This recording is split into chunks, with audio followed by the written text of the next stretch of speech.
All right, so question number 1 says a vertical flagpole TP stands in a corner of a field.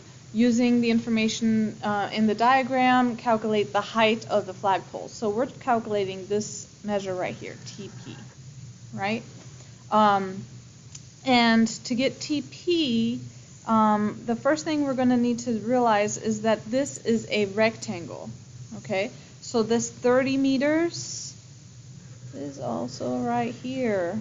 That's also 30 meters because that's a rectangle, okay? So now that I have a length right here and an angle over here, I can use that to calculate the height of the flagpole.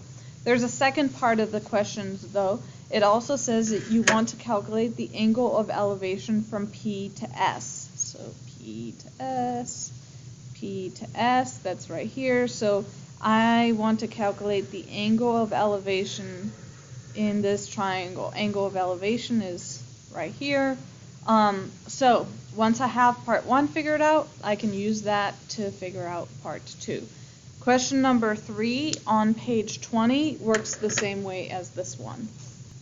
Next, for question number 2, the only thing that's asking us to calculate is this height right here, OP.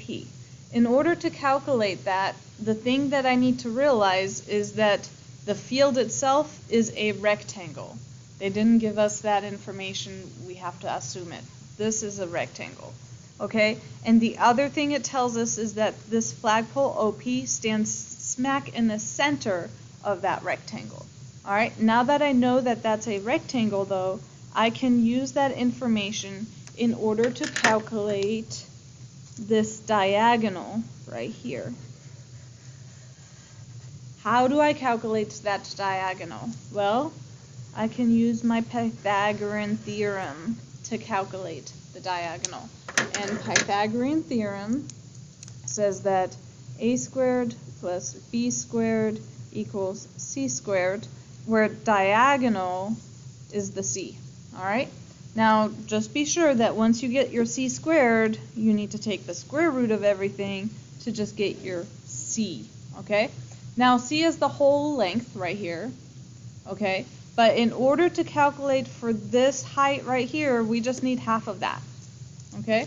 So once you have your c, divide your c in half.